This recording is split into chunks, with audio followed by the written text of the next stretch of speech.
Members of the jury, that is the case for the Crown. Now, any criminal charge made in any English court of law must be proved to the satisfaction of the jury. If you fail to find the charge proved against the accused, you will acquit. It is only if you are satisfied that the prosecution do prove that charge that you will convict.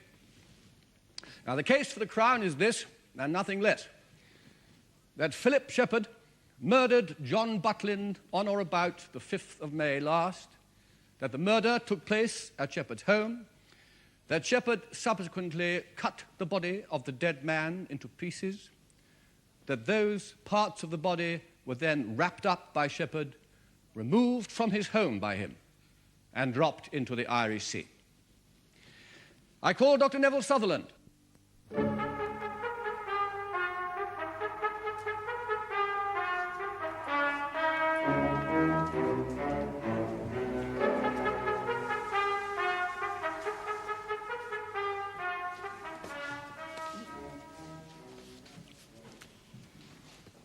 I swear by Almighty God that the evidence I shall give shall be the truth, the whole truth, and nothing but the truth. Your full name is Neville Sutherland. It is. You are a registered medical practitioner and a consultant forensic pathologist. I am. Doctor, would you please tell his lordship and the court what qualifications you hold? I am a doctor of medicine, a bachelor of surgery, fellow of the Royal College of Pathologists, and I hold diplomas in medical jurisprudence and pathology. Did you, on the 25th of May last, perform a post-mortem on an unidentified headless torso at Fulchester Mortuary? Yes, I did, and I carried out forensic tests on the clothing that was on the body and on the sacking and ropes. Sacking? Yes, my lord. The torso was found floating in the River Dee on the 24th of May, and when discovered, it was wrapped in sacking that was secured to the body by ropes. Thank you, Mr. Edgar. If we may deal with the torso firstly, Doctor, what were your findings? My lord, these are my notes and the post-mortem report. May I refer to them, please? Were they made at the time of the examination? They were, my lord. Very well. Thank you, my lord. Now, the torso was that of a man. I estimate the age of the man as mid to late 40s. There were 3 stab wounds in the chest. Now, the partial decomposition of the body and subsequent forensic tests indicated the man had been dead approximately 3 weeks. It was apparent that the body had been dismembered by someone with very little, if any, medical knowledge. Cause of death was the 3 stab wounds, one of which had pierced the heart. Thank you, Doctor. Now, with regard to the sacking and the ropes, you've carried out forensic tests on these. As I did. And what conclusions did you reach? That the body had not been thrown into the River Dee, where it was found, but had in fact been dropped into the open sea from an aeroplane. Just a moment, Mr. Edgar. Dr. Sutherland. Yes, my lord. Do I understand you to say that although this torso was found in the River Dee... By the way, Mr. Edgar, whereabouts in the River Dee? At Holywell, my lord. Ah.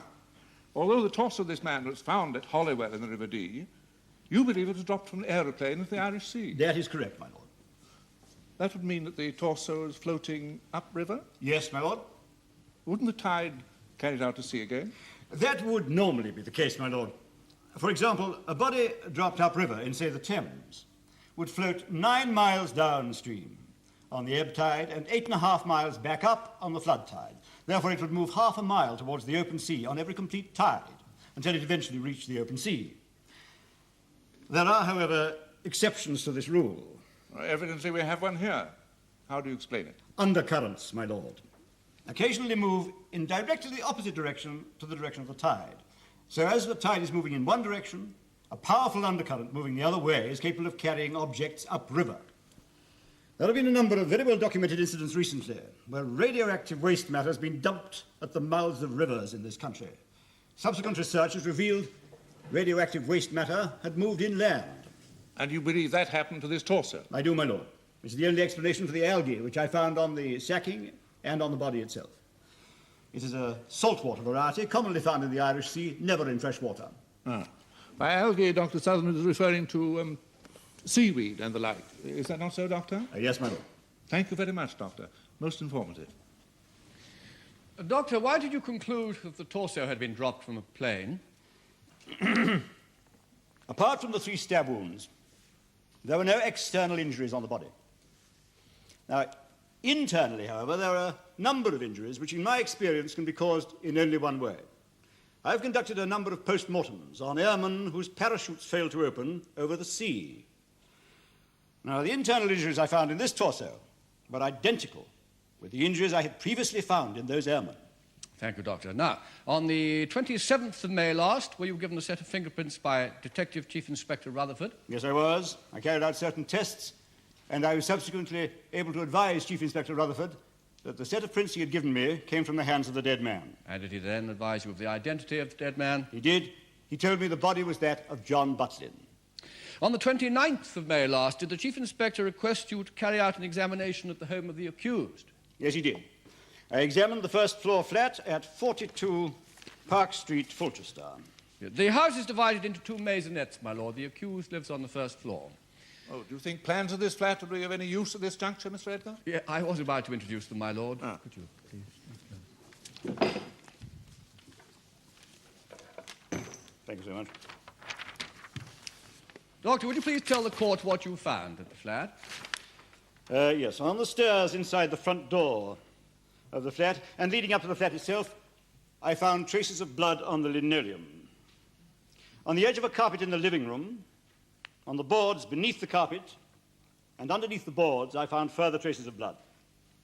With regard to the traces of blood on the carpet, an attempt had been made to remove these. The carpet had been cleaned and dyed after becoming blood-stained. All the bloodstains found were of the same blood group as that of the deceased man, John Butlin. Dr. Sutherland, the accused blood group, does Shepherd share the same blood group? No, my lord. Uh-huh. On the same day, the 29th of May, did you also examine a two-seater light aircraft, a Cessna 150 at Howden Aerodrome? I did. And what, if anything, did you find? I found traces of blood on the right-hand seat, the passenger seat. I also found traces of blood under the seat. Now, both traces were of the same blood group as John Butlin's. Dr. Sutherland, thank you very much. Dr. Sutherland, you described the condition of the torso when you first examined it as being partially decomposed. That is correct. What was the condition of the hands? They were badly wrinkled. The torso had been in the water for the better part of 3 weeks. The skin on the fingers was badly wrinkled. Yes, it was. Now, you have told the court that after carrying out certain tests, you were able to confirm that the fingerprints of the dead man matched a set previously given to you by Chief Inspector Rutherford. Yes, that's right. But if the skin on the fingers was badly wrinkled, Dr. Sutherland, how were you able to obtain a set of fingerprints from the dead man, from his hands? I cut the wrinkled tubes of skin from the fingers.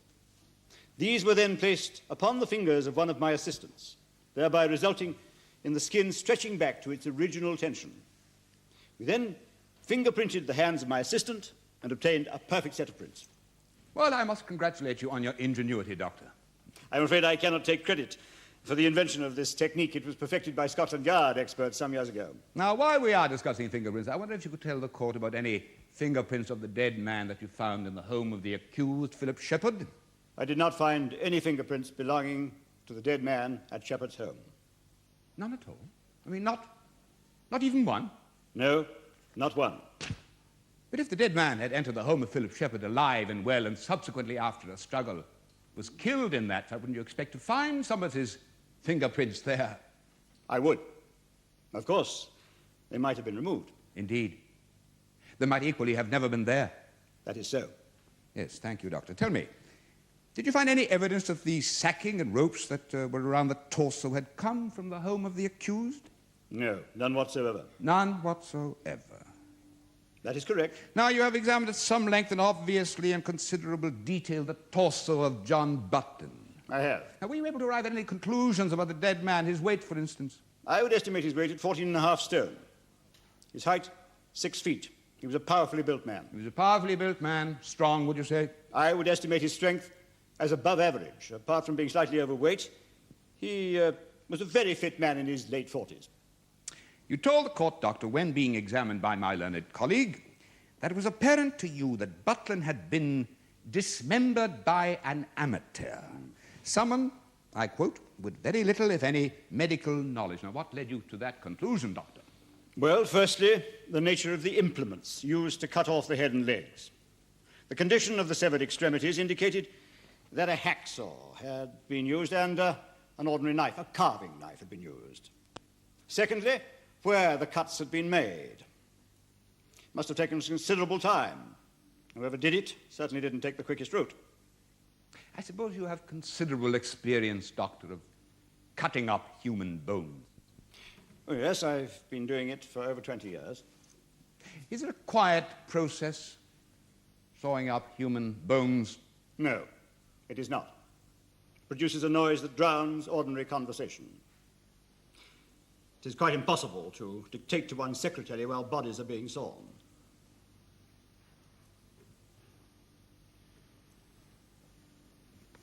Dr. Sutherland.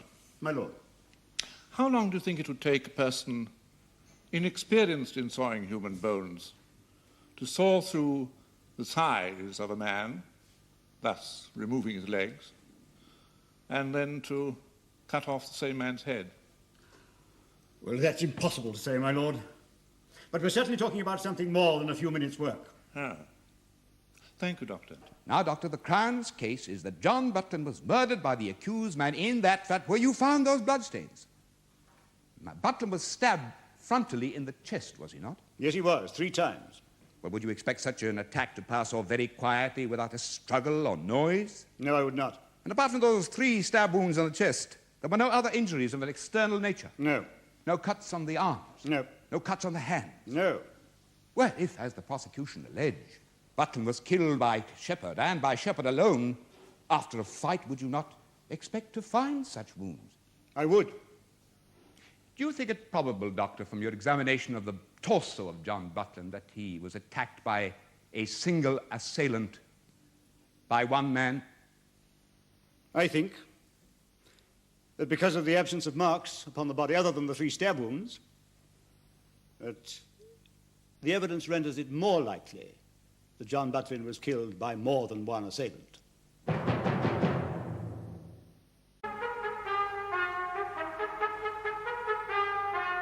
Dr. Sutherland, you have been most helpful. I have no further questions. Dr. Sutherland, I wish to make sure the court understands you correctly. Are you saying that, in your opinion, John Butlin could not have been killed by one person? Certainly not. The evidence renders it more likely that more than one person was involved. But that does not rule out the possibility that he was killed, in fact, by a single assailant. But you incline to the view that more than one person was involved. I do.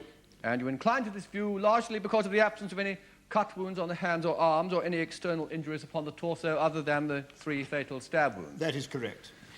Do you believe that the evidence indicates that Butlin had his arms held behind his back by one or more people, whilst another one stabbed him in the chest? Yes, my lord. Uh-huh. With respect, Doctor, that belief is surely based on a number of unsupported assumptions. That Butlin was conscious of the time he was stabbed, for example. He may very well have been knocked unconscious before being stabbed. Indeed, he may have been.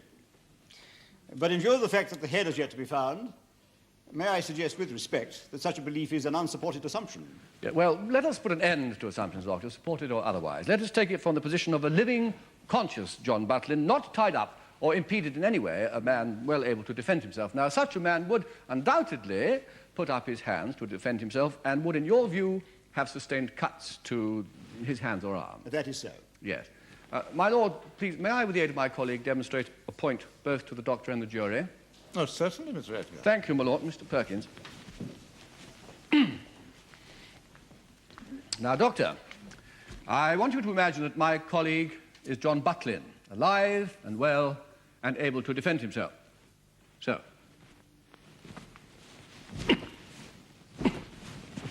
Now, as long as I keep a strong left arm on him, there's not a great deal he can do in such a very short space of time, is there? No, there isn't. No. Thank you, Mr. Perkins. Thank you, Doctor. No further questions, my lord. Well, thank you, Dr. Sutherland. I'm aware that you have an important post-mortem to perform, so as there are no further questions from learned counsel, you may leave the witness box. Thank you, my lord. Detective Chief Inspector Rutherford, was the deceased John Butlin known to you during his lifetime? Yes, he was. Were you aware that he had a criminal record? I can answer that question, my lord, but I don't know whether or not I should do so. Mr. Edgar, is this evidence germane to the issue? Yes, my lord, it has a direct bearing on it. Very well, I direct you may answer the question. 9 years ago, I arrested him and charged him with receiving stolen property. He was subsequently found guilty in this Crown Court and sentenced to 3 years' imprisonment. Upon his release, he went into business selling second-hand motor cars. He was engaged in that occupation at the time of his disappearance on the 5th of May last. How did you first become aware of his disappearance? A business partner of Butlin's, Rudolph Adams, phoned Fulchester Police Station.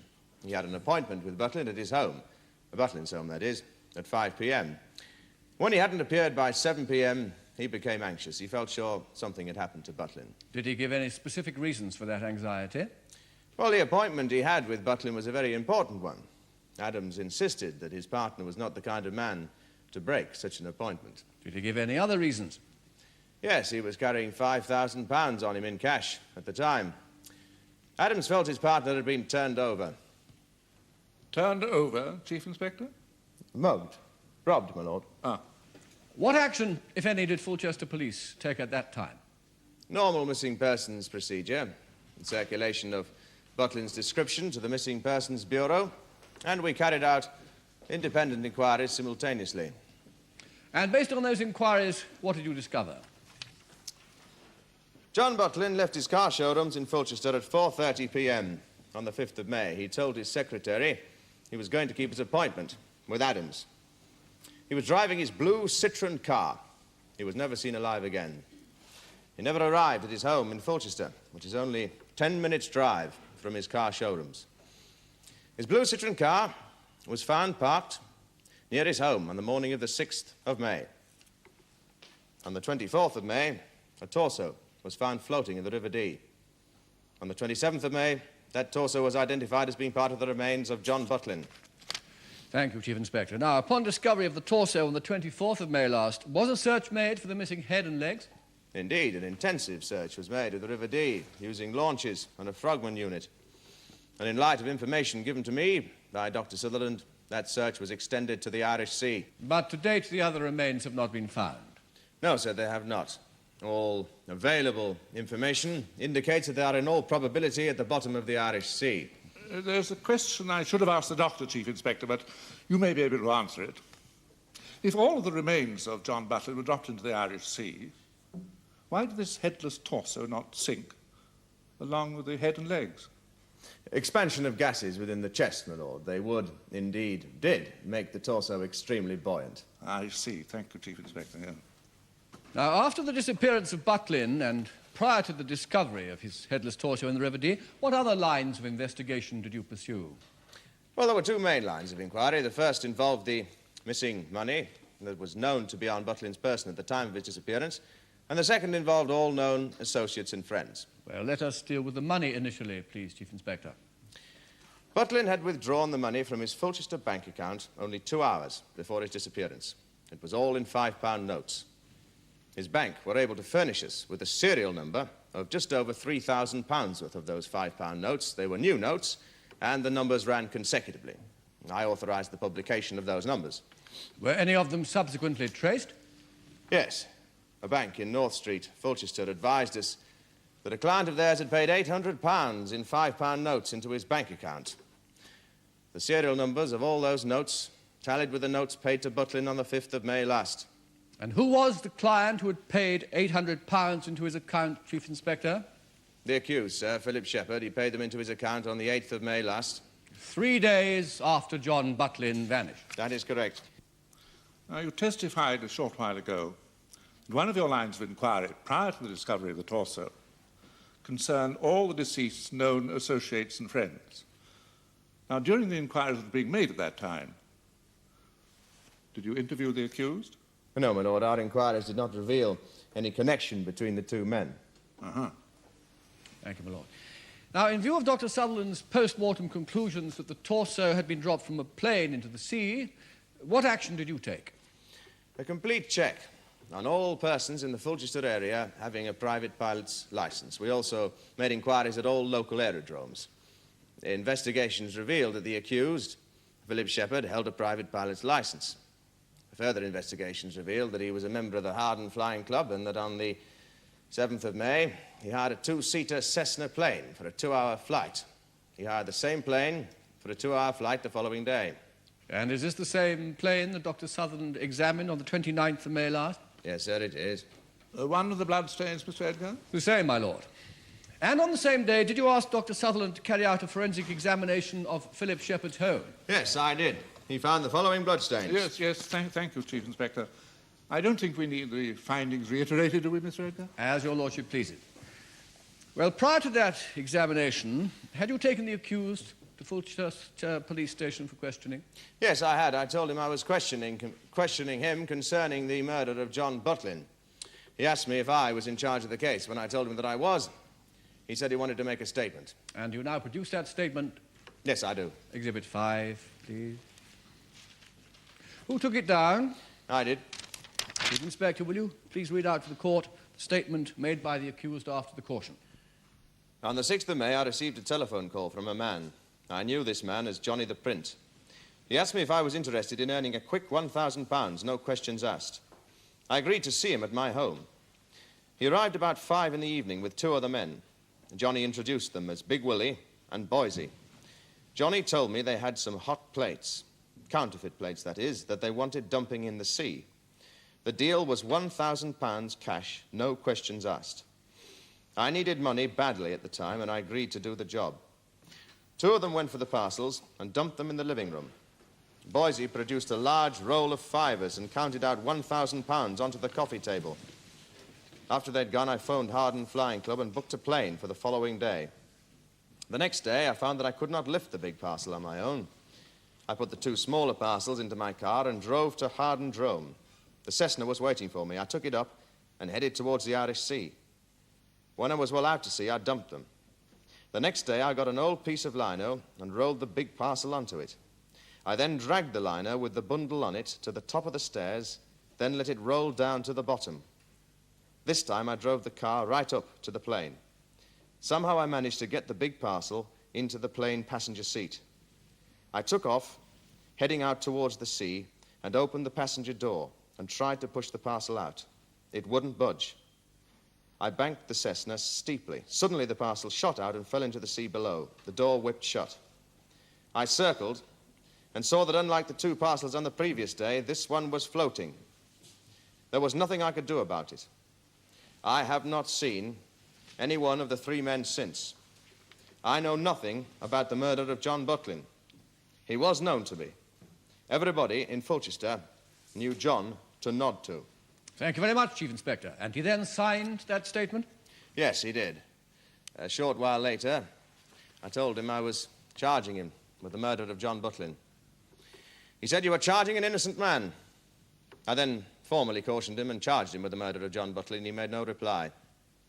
Tell me, since that date, have you attempted to trace the 3 men referred to in Shepherd's statement? Yes, I have. I can find no evidence whatsoever to substantiate the existence of these 3 men. You have found no trace of them? No, sir, I have not. Thank you, Chief Inspector. I have no questions to ask the Chief Inspector, my lord. My lord? Yes, Mr. Edgar? Well, am I to understand that my learned friend does not wish to cross-examine the Chief Inspector, that he accepts without question all the evidence that has just been given? It would appear so. Makes a refreshing change, don't you think so, Mr. Edgar? Yes, but my lord... My lord, if I may put my learned friend's mind at rest, the defense accepts without question the testimony of the Chief Inspector. As there are no further questions, Chief Inspector, may leave the witness box.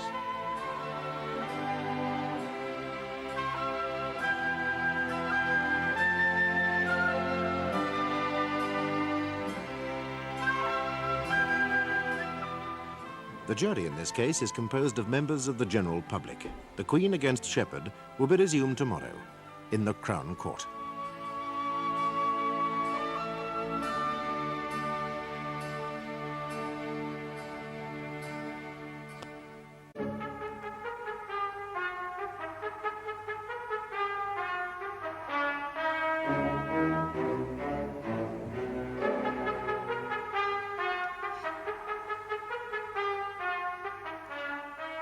Philiip Shepherd has been charged with the murder of John Butlin.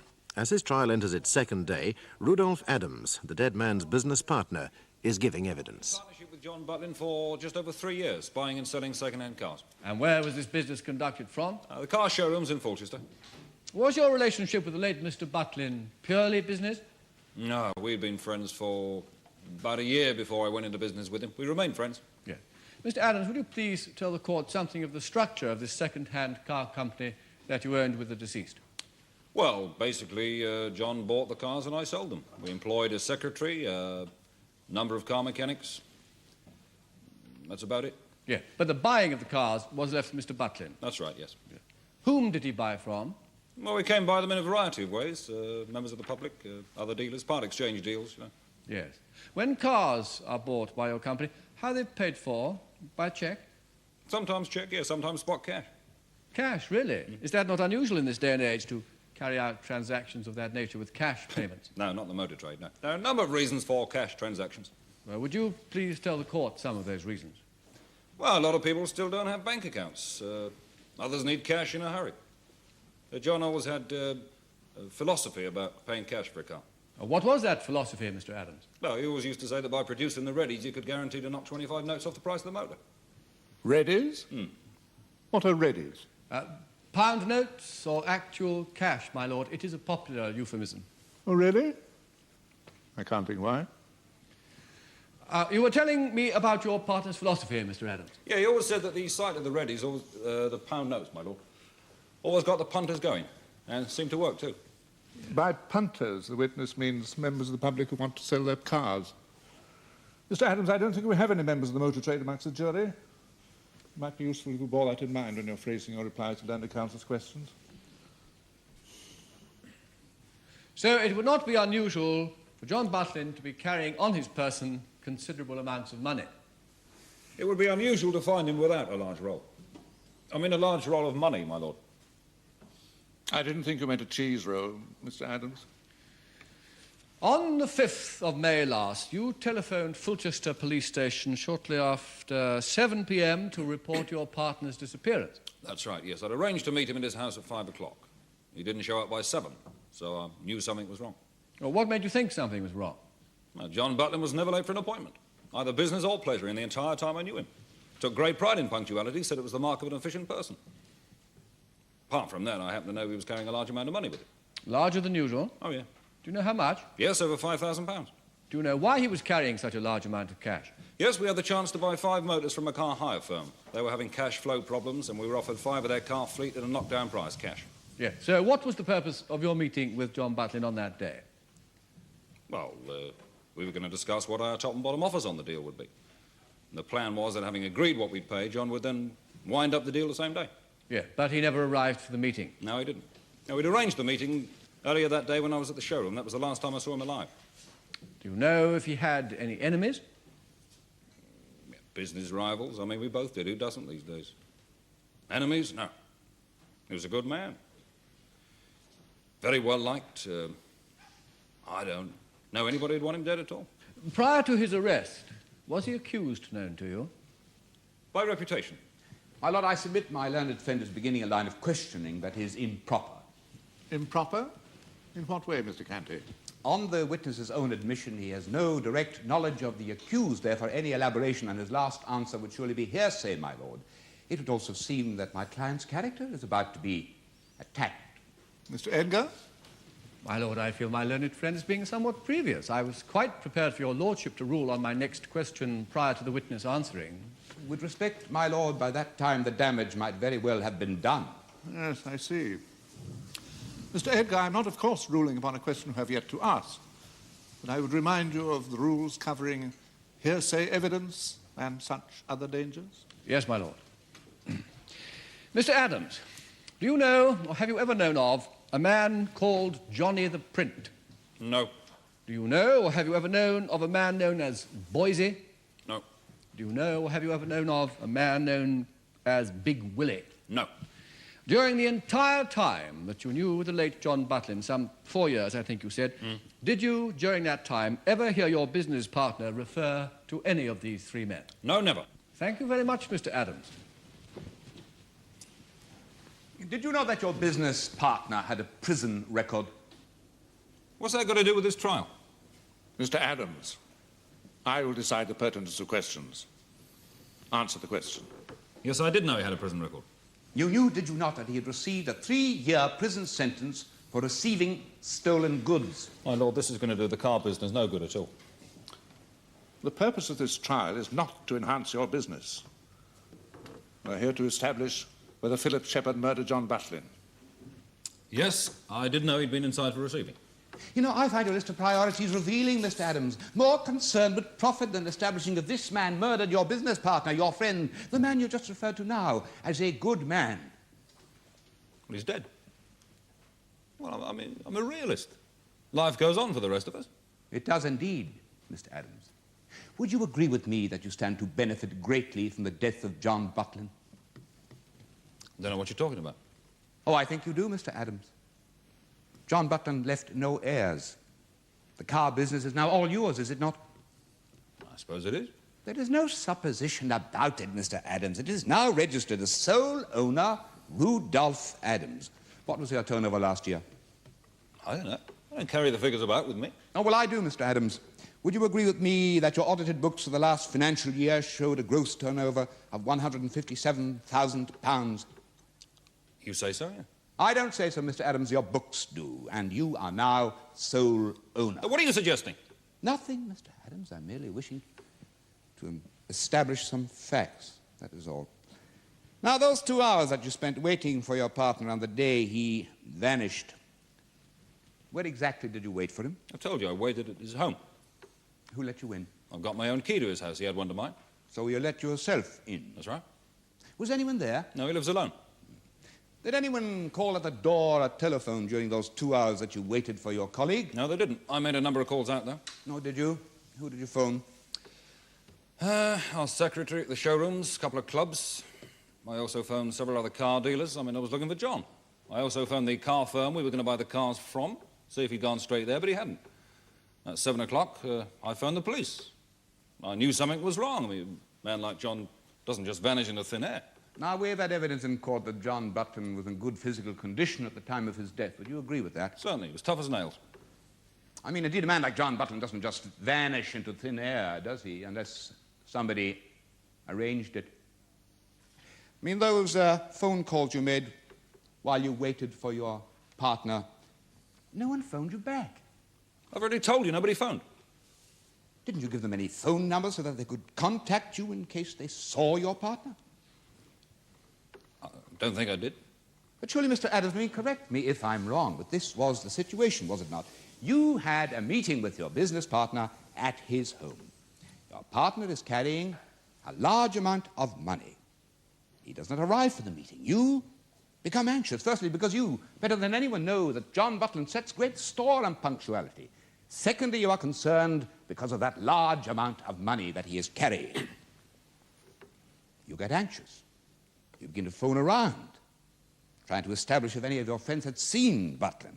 You phone quite a number of people. No one has any information. Are you seriously suggesting that, concerned as you were, you didn't leave any telephone number with any of these people so that they might contact you in the event of their seeing John Butlin? Look, I was anxious about him. I didn't stop to think about that. I just kept phoning around. Of course, by not giving a telephone number, Mr. Adams, those calls you made could have been made from anywhere, couldn't they? What are you implying? Mr. Adams, I am implying nothing, merely trying to establish some facts. Those calls you made could have been made from anywhere, couldn't they? I suppose they could have been. What are you saying? I had my partner set up. I arranged for him to be murdered? My lord, I feel I must object to this whole line of questioning. Mr. Adams is not on trial. Surely we've strayed far enough from the matter in hand. My lord, I do not consider that we have strayed at all. I consider the movement of Butlin's business partner on the day that Butlin himself vanished of the utmost importance. After all, my lord, here we have one of the few people who knew that Butlin was carrying £5,000, who knew exactly what his movements would be at exactly the time that Butlin did in fact vanish. We have here in this dock a man who certainly stood to gain a great deal from the death of John Butlin. Now, I am not for one moment suggesting or imputing anything to the witness. Then why are you following such a line of questions? You're trying to run with the hare and hunt with the hound. On the contrary, I am demonstrating how easy it is to build a case against an innocent man, as you have done against him. Gentlemen, this is a court of law, not a marketplace. I'll have an end to these histrionics. Mr. Edgar, I find nothing wrong with this line of questioning. You admitted freely in your opening address to the jury that your case against Shepherd rested almost entirely upon circumstantial evidence. I find it quite proper for Mr. Canty to demonstrate to the jury that such a case, based on circumstantial evidence, can pertain to others. Mr. Adams, for example. Now, let's get on with it. Thank you, my lord. Mr. Adams, quite apart from yourself, who knew you were meeting John Butlin that afternoon? Our secretary knew. Anyone else? I don't think so. I didn't tell anyone. John might have. Apart from yourself, who knew that John Butlin was carrying £5,000? They would have known at the bank. Our secretary knew. Anyone else? Well, dozens of people knew he always carried large amounts of money. Yes, but not usually as much as £5,000, No. Mr. Adams. Now, you've told the court that apart from being your business partner, he was also your friend. That's right. Did you ever have any arguments with him? What kind of arguments? Oh, you know, of any kind, business arguments, for example? We used to argue about things from time to time. I mean, you tell me anyone in business who doesn't. What did you argue about? Well, the way the business should be run. We used to disagree about that from time to time. What was the nature of these disagreements? Well, John's attitude was always a quick turnover, you see, quick profits. I mean, sometimes he'd tread on toes for quick profits. I told him it was a very short-sighted policy. We should build a business on a basis of goodwill, build up regular customers rather than one-offs. So there was, from time to time, some friction between you? Oh, nothing we couldn't sort out man to man. No, of course not. Man to man. Now, we have had evidence here that your partner was in good physical condition at the time of his death. Now, would you agree with that? I've told you he was tough as nails. Yes, a strong man. Very, yes. Courageous. I never knew him to back down from anybody, and all the time I knew him. Based on your personal knowledge of John Butlin, would you say that he would be an easy target for a would-be attacker? Quite the reverse. Anybody that took him on would get a lot more than they bargained for.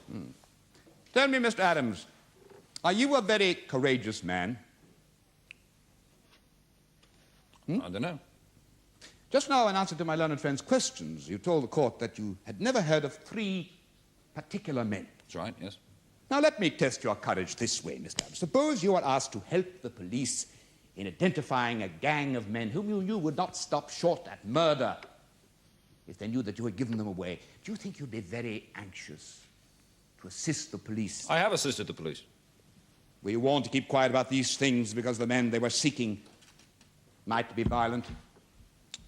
I think some of my friends may have told me to be careful. Did the police warn you, Mr. Adams? Oh, I don't think so.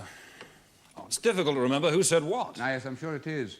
Now, tell me, Mr. Adams, would you say that you knew all of your partner's friends and acquaintances? Of course not. We had our private lives. So it is possible, isn't it, that these 3 men, Johnny the Print, Big Willie, and Boise, might have been known to Butlin, but not to you? Yes. Is it equally possible that your partner, John Butlin, apart from conducting a perfectly legal business with yourself, such as selling second-hand cars, returned to the activity which had earned him a 3-year prison sentence? What do you mean, being a fence? Yes. I mean, it is possible, isn't it, that Butlin, without your knowledge, was the receiver of stolen property? No. But you have just told us that you did not know all his friends and acquaintances, that you, both, to quote your own words, had your own private lives. Oh. Surely, part of his private life could have been spent receiving stolen property. If you put it like that, yes. Thank you. No further questions. Mr. Adams, did you at any time, in the 4 years that you knew the deceased, the 4 years in which you became not merely business partners, but close friends, working with each other daily, in and out of each other's homes, did you at any time see the slightest indication that John Butlin was engaged in criminal activities? No, I did not. Thank you, Mr. Adams. Does your lordship have any questions? I think not, Mr. Edgar, thank you. Thank you, Mr. Adams. You may leave the witness box.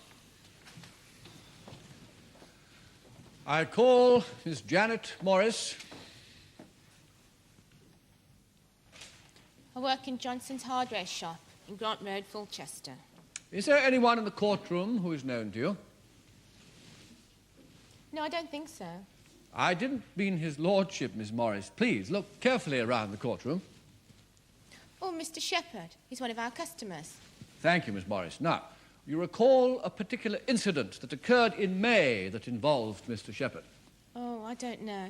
Miss Morris, you have already made a statement to the police. My questions to you are based on that statement.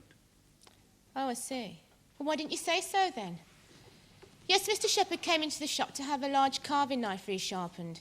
Came in just before closing time one day. He was in a great hurry. Wouldn't leave the knife, said he wanted it done there and then. And was it done there and then?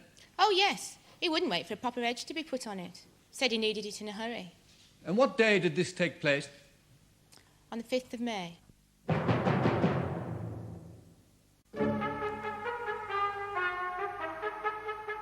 Miss Morris, you said that he came in just before closing time on the 5th of May. What time does your shop close? 6 o'clock. So, shortly before 6 on the 5th of May last, Mr. Shepherd came into your hardware store, had a large carving knife resharpened, and then left with the knife. Yes, that's right. I remember because Dad was ever so upset about not having time to finish the job properly. But you see, Mr. Shepherd was in a tearing hurry. Thank you, Miss Morris. Miss Morris, I won't keep you long. Oh, that's all right. Dad's given me time off to be here. What? Oh, yes, of course. You describe Mr. Shepherd, Miss Morris, as one of our customers. Do you mean regular customers? Yes, he's always popping in and out. For what purpose? Well, to buy things, of course. And to get his knife sharpened from time to time. You appear to recall this particular occasion very clearly. Well, yes, because he wouldn't wait for a proper edge to be put on the knife. Do you recall his appearance? He looked like he always does. No bruises on his face, no blood on his clothes. Had he been in a fight, then? Miss Morris, I'm afraid you're not allowed to ask questions. Seems a bit unfair. Everybody else is.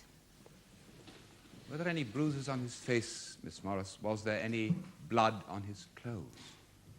No. Thank you. No further questions, my lord. Does your lordship have any questions? No, I think not. Thank you, Miss Morris. May leave the witness box. Is that all? Yes. Thank you very much. Mrs. Pritchard, how long have you been employed by the defendant as a daily help? 5 years. And what hours do you work for him? 10 in the morning until 12 every day, except Saturdays and Sundays. And I go back at 5 and prepare an evening meal for him. I usually leave about 6. Were you at the home of Philiip Shepherd on the 6th of May between 5 and 6 in the evening? Yes, I was. Did 3 men call to see Shepherd while you were there? Not that I remember. Well, would you have remembered if 3 men did in fact call at that time? Well, yes, I'm sure I would have done. Mr. Shepherd doesn't have many visitors when I'm there, and if 3 men all came together, well, yes, I'm sure I'd have remembered it. Yes. Have you ever heard of 3 men called Johnny the Print, Big Willie, or Boise? No, I haven't. Shepherd never referred to these men or said that he knew them? No, he didn't. Right. Now, can you recall any unusual events that took place at Mr. Shepherd's home during early May? Well, yes. These things happened during the first week of May, but I can't tell you the exact dates. That's quite all right. Go on, please, Mrs. Pritchard. Well, there was the business of the living room for a start. I mean, he wouldn't let me clean in there for several days. Why not? He said he had a lot of antique silver spread out on the carpet that he was cleaning. He deals in antiques, you know. Yes, I know. Yes, well, he said he didn't want the stuff disturbed while he was working on it, and he just kept the door locked for several days. Mm-hmm. Anything else? Yes, when I was finally allowed back in the room to clean it, the carpet was missing. The felt was still on the floor, but the carpet had been taken up and removed. And did you ask him why? Yes, I did. He said that he'd spilt some of the cleaning fluid he was using for the silver onto the carpet, and it was badly stained. He said he'd taken the carpet away for cleaning and dyeing. Did the carpet eventually come back? Yes, it did, about 3 weeks later. Oh, he'd had it dyed all right, a revolting shade of red. Of red. I see. Were there any other unusual events during this period? Yes, he gave me a cash bonus of £50. Well, he said he was very pleased with the work, but, I mean, he'd never done that before. He's very careful with money, is Mr. Shepherd. Yes. This cash bonus, was the money paid to you in £5 notes? Yes, it was. I spent it in Mallorca during my summer holidays. Thank you very much, Mrs. Pritchard. Mrs. Pritchard, you told Leonard's friend that you cannot recall 3 men coming to see Mr. Shepherd on the 6th of May last. That's correct. Can you recall 1 man calling on the defendant on the previous day, that is, on the 5th of May? I don't know. Nobody's asked me about 1 man before. No, I didn't think they had, Mrs. Pritchard, so let me help you, if I may. The man I have in mind is in his mid-40s. He is well-built, weighing some 14.5 stone. His height is 6 feet. His name is John Butlin. Oh, I knew Mr. Butlin. My husband bought a car from him about 2 years ago. I never saw him at Mr. Shepherd's home. Now, on that same day, that is the 5th of May, you were at the defendant's home from 5 to 6 in the evening? That's when I prepare his evening meal. Precisely. On that day, the 5th of May, do you recall any noises coming from the living room? Sounds of fighting, sounds of 2 men locked in mortal combat? Oh, no, I mean... Sounds of someone, for instance, being stabbed 3 times, Mrs. Pritchard? Well, no, of course not. I mean, if I had, I would have phoned for the police at once. Do you recall on that same day any sounds of sawing emitting from the living room, or of objects being cut up? No, I didn't. Now, the 3 men that my learned friend questioned you about, could they have arrived before you on the 6th of May? I mean, could they have been in the living room while you were in the rest of the flat? I doubt it. I'd have heard them. But you can't swear, can you, Mrs. Pritchard, that they were not already there when you arrived, inside that locked living room door? Well, no, of course I can't. Thank you. No further questions. Apart from not seeing these 3 men on the 6th of May, you did not hear them? No, I didn't. And I don't just mean the sound of talking in the living room. I mean the noise of entering and leaving 2 or 3 times. 2 or 3 of them coming and going several times, returning laden with heavy parcels, dumping these parcels on the living room floor. Did you hear any of that? No, and I'm sure I would have done. Thank you, Mrs. Pritchard. My lord? Thank you, Mr. Edgar, yes. Mrs. Pritchard, are you absolutely certain that on both of the evenings you've been questioned about by learned counsel, that is the 5th of May and the 6th of May, you were at the defendant's home between the hours of 5 p.m. and 6 p.m.? Yes, my lord. I've checked my diary because I keep a note of the hours I've worked for Mr. Shepherd in it, and I was there on both days. Yes. Thank you very much, Mrs. Pritchard. You may leave the witness box. I call Marie Shepherd. Marie Shepherd.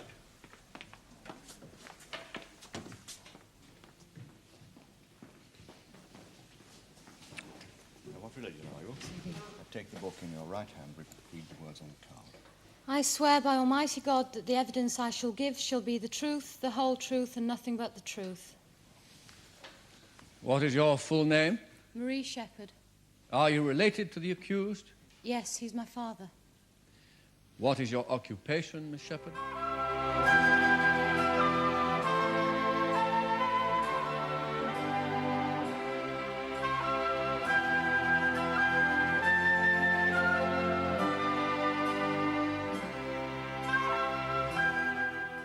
The jury in this case is composed of members of the general public. The Queen against Shepherd will be concluded tomorrow in the Crown Court.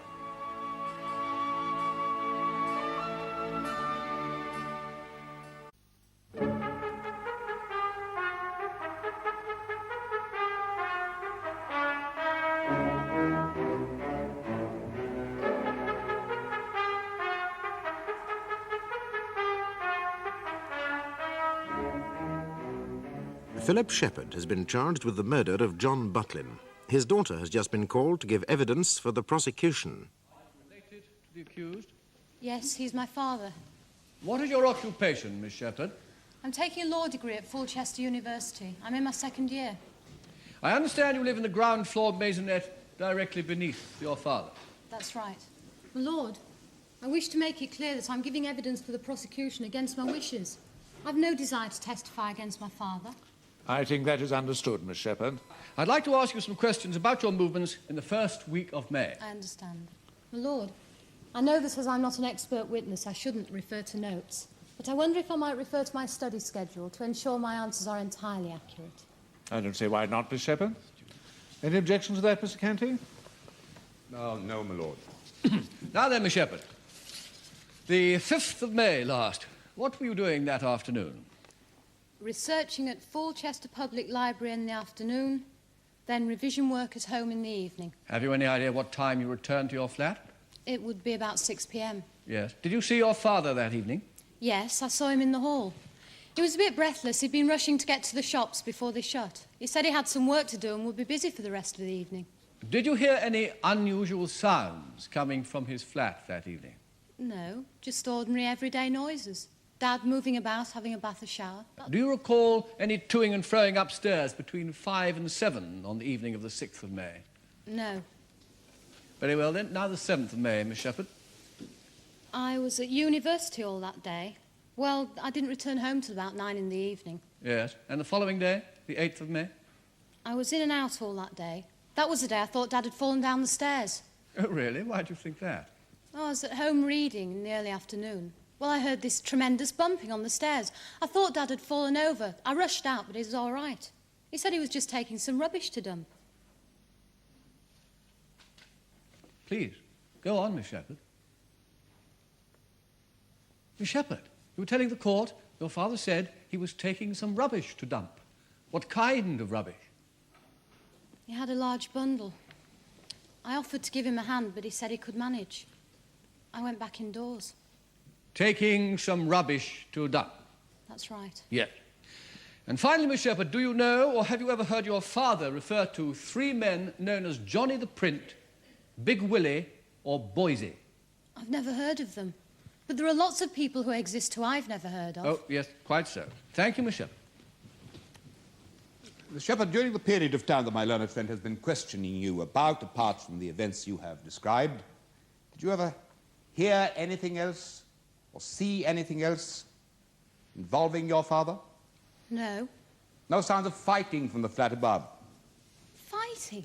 No sounds of a body being sawn up or being cut up? You are talking about my father, aren't you? Yes, I am. My father's the least violent man I've ever met. Throughout my entire childhood, he never hit me once.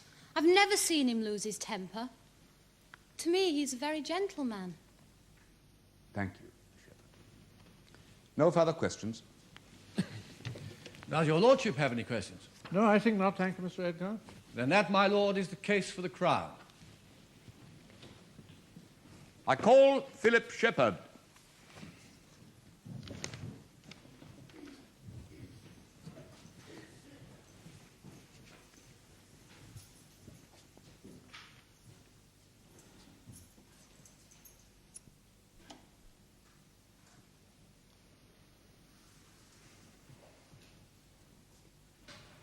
Yes, I deal in antiques.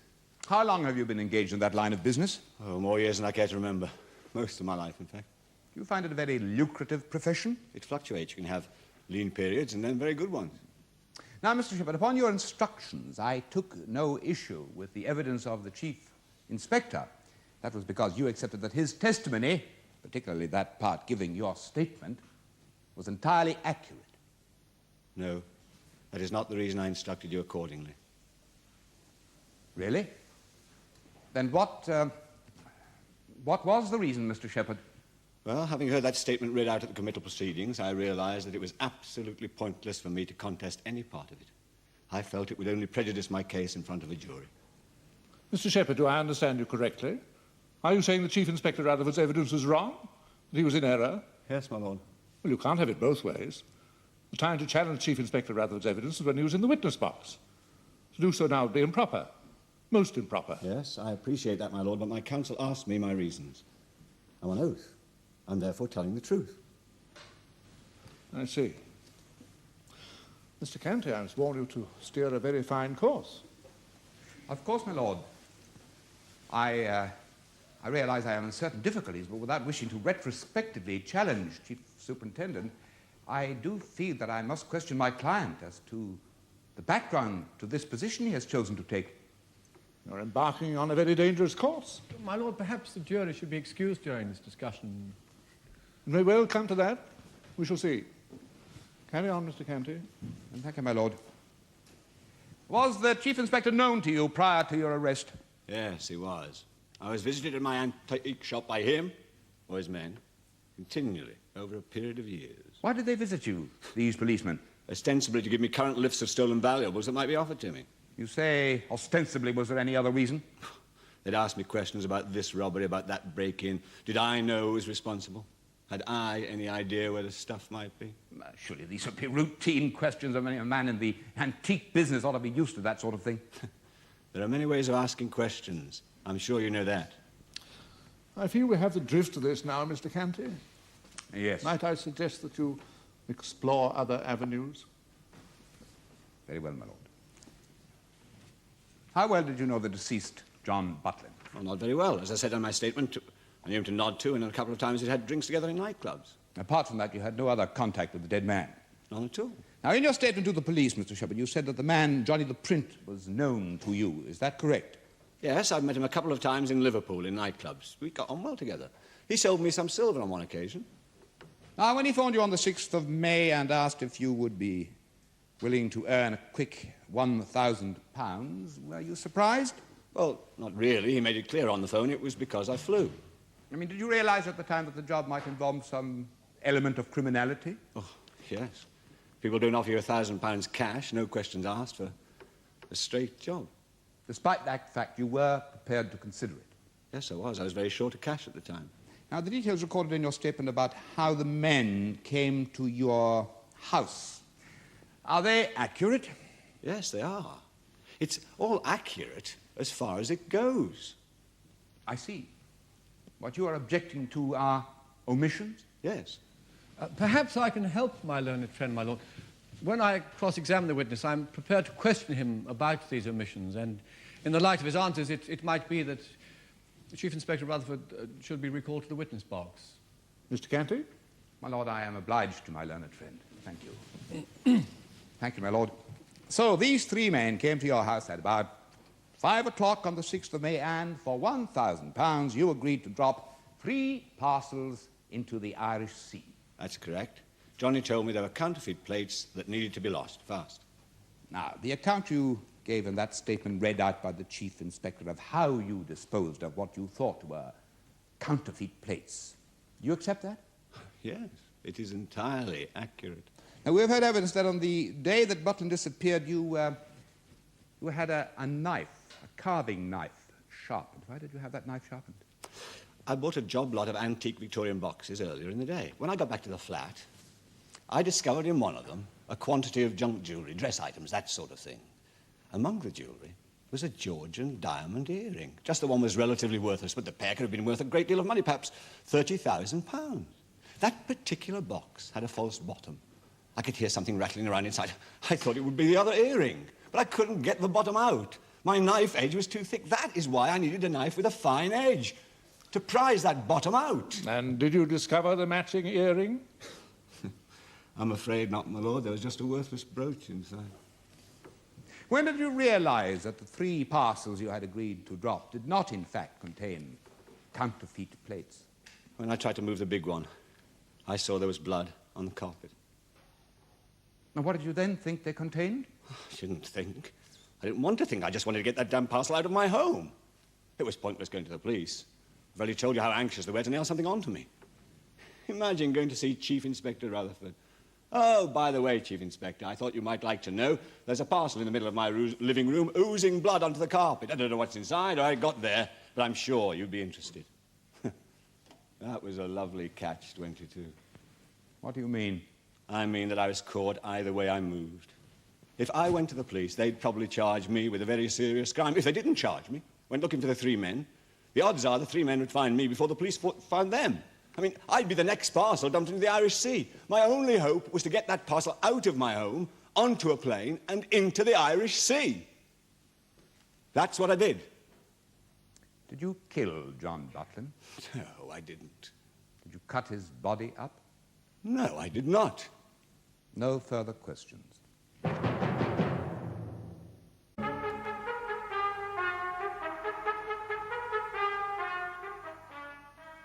You admit, though, do you not, that you took the dismembered pieces of John Butlin's body and dropped them from a plane into the Irish Sea? I know that now, but at the time I thought they were counterfeit plates. And you did this for money? Yes. For £1,000? Yes. You would have the court believe you thought you were dropping counterfeit plates into the sea? That's what they told me the parcels contained. So, by your own admission, you were engaged upon a criminal enterprise? Yes, but not murder. I wouldn't have anything to do with that. Wouldn't you, Shepherd? But you did. Counterfeit plates don't drip blood onto carpets, do they? No. No. Then why not go to the police? Why not tell them you had been horribly compromised by these 3 men? I've already told you my reasons for not going to the police. Oh, yes. Yes, indeed. This tale of a vendetta between yourself and Fulchester Police in general and the Chief Inspector in particular. Tell me, about your statement, Shepherd, what is your complaint about it? What are these omissions that you mention? At the time I made that statement to the Chief Inspector, I gave him a detailed description of the three men. There's nothing of that in my statement. Indeed, there isn't. Why do you think that is? They didn't want to waste time looking for three men when they had me in Fulchester Police Station. Bird in hand's worth 2 or 3 in the bush. So you believe the Chief Inspector deliberately suppressed this information? I know he did. We shall see. On the 5th of May last, John Butlin vanished from the face of the earth sometime after 4:30 p.m., and less than 1 hour and a half later, you rush into a hardware store in Fulchester to get a large carving knife resharpened. You're in such a hurry, you won't even wait for a proper edge to be put on the knife.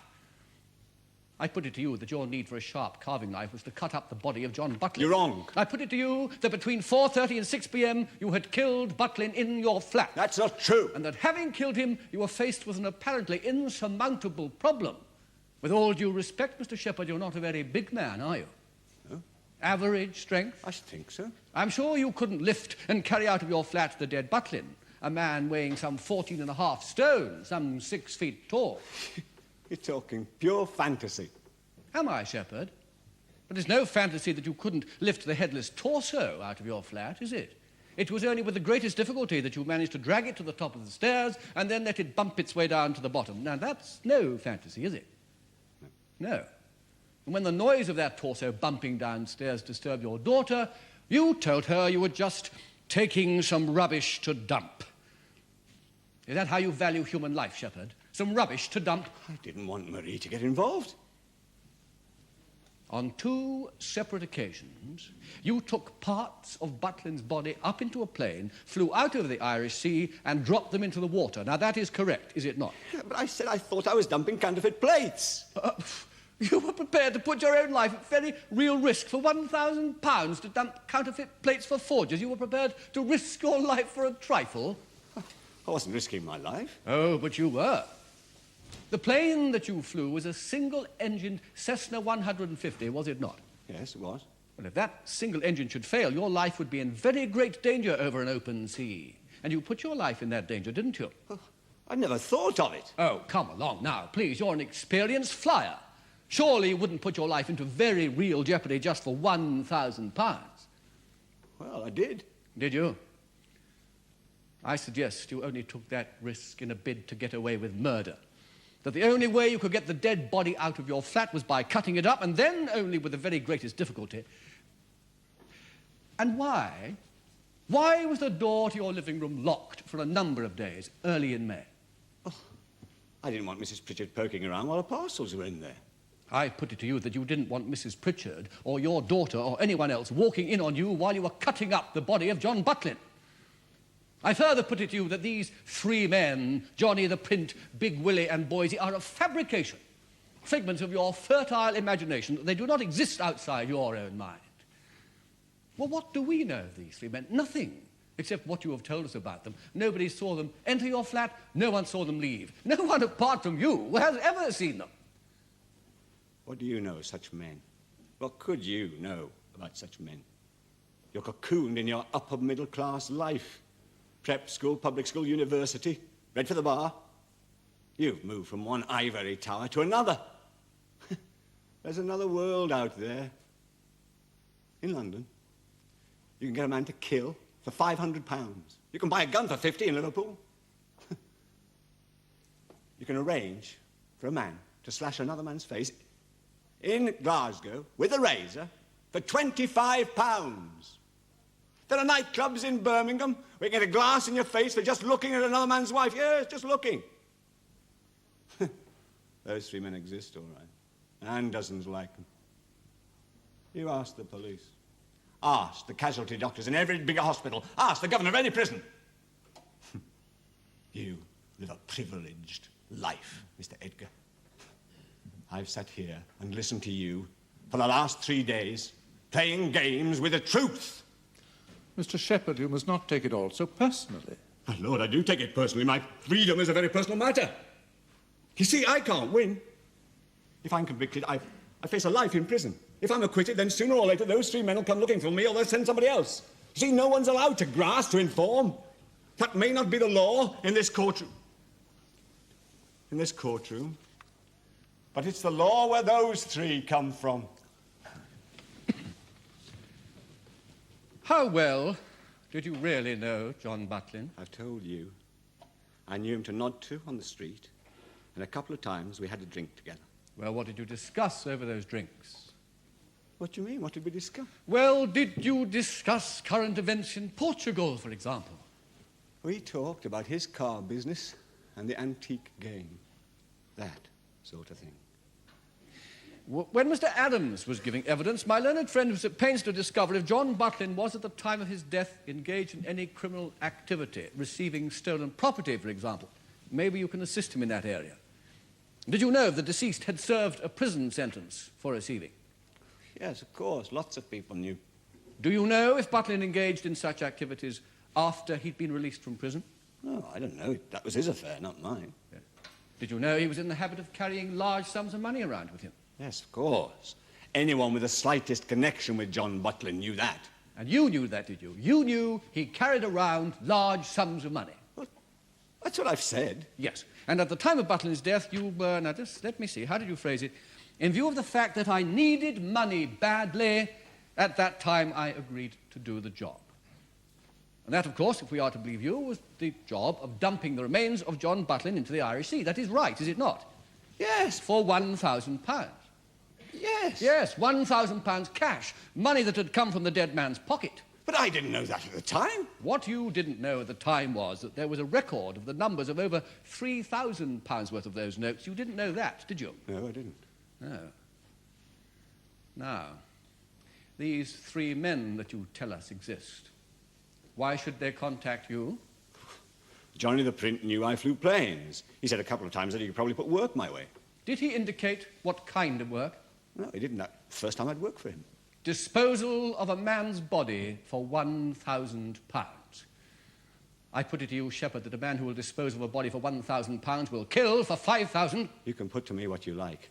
I don't know about your ethics, but I wouldn't kill for 20 times that amount. But you did dispose of the body for £1,000. I've told you I thought I was dumping counterfeit plates. Oh, but you knew, did you not, before any part of that body had left your flat, that in fact it was a body and not counterfeit plates? I told you, I didn't want to think. When I saw that blood coming out, I realized I was dealing with violent, dangerous men. I was trapped. I just wanted to get that stuff out of my home and away from my life as fast as possible. When I saw that blood, I had the fear of Christ in me. So you lied to your daily help. You lied to your own daughter. Yes, I Yes. did. You're not a very honest man, are you? That's what I mean about you. Playing with truth. You show me one man or woman in this courtroom who can get into this witness box and swear, under oath, that they've never told a lie. You just show me one. Are you so goddamn pure? It's so easy to point a finger, isn't it? But you're doing the pointing, Mr. Shepherd. Mr. Shepherd, I must ask you to control yourself. My lord, I'm on trial for a murder I did not commit, and you ask me to control myself. With all respect for my lord, for me, this is no game. I can't go home this evening and get the port out with my wife and discuss what a fascinating day I've had in court. I've been obliged to watch while my daughter was called for the prosecution, presumably to give evidence against me, that God knows what they hope to get from her. This courtroom should be a place where truth is sought for. Surely the function of the court are to protect society against a criminal. Am I not a member of society? Indeed you are, Mr. Shepherd. And we are here to decide whether you are also a criminal. I must ask you again to contain yourself to answering questions put to you by learned counsel. I'm obliged, Your Lordship. Shepherd, after you had disposed of the remains of John Butlin, you attempted to conceal your deed, did you not? Yes. You had your blood-stained carpet cleaned. Yes. You attempted to remove the bloodstains from the floorboard. Yes, I did. Those were hardly the actions of an innocent man, were they? That's for the jury to decide. I put it to you that on the afternoon of the 5th of May last, you murdered John Butlin in your living room by stabbing him to death. I put it to you that you then dismembered his body, parcelled up the pieces, and subsequently dropped them from your plane into the Irish Sea. And I put it to you, you know as well as I do, there's not one vestige of truth in those accusations. No more questions, my lord. My lord, I do not wish to re-examine. That is the case for the defense.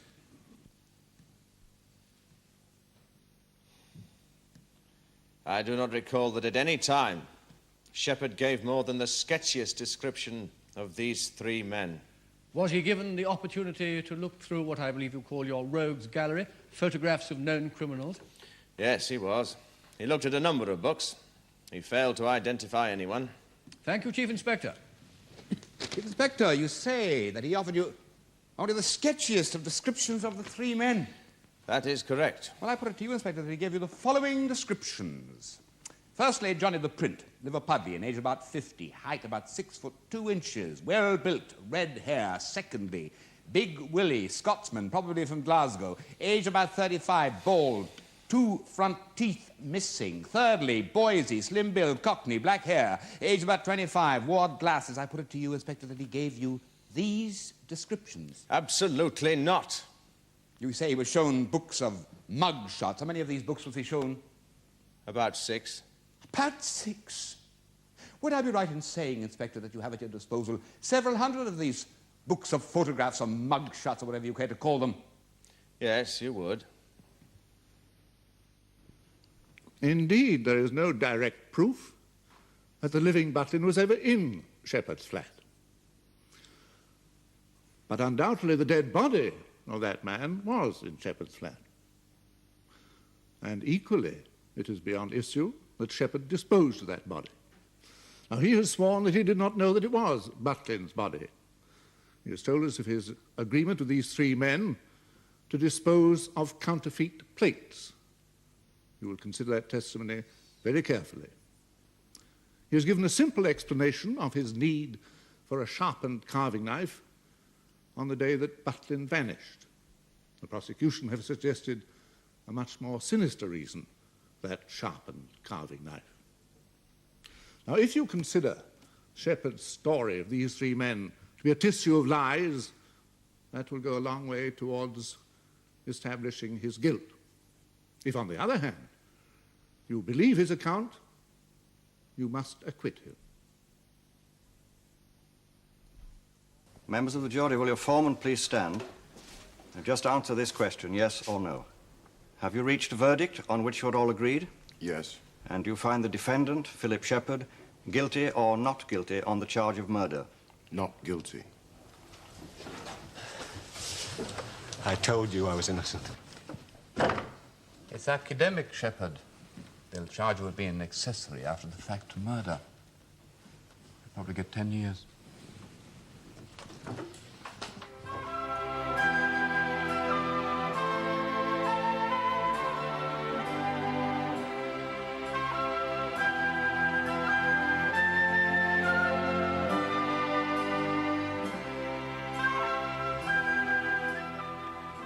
The jury in this case was composed of members of the general public. Our cameras will return to bring you another leading case in the Crown Court.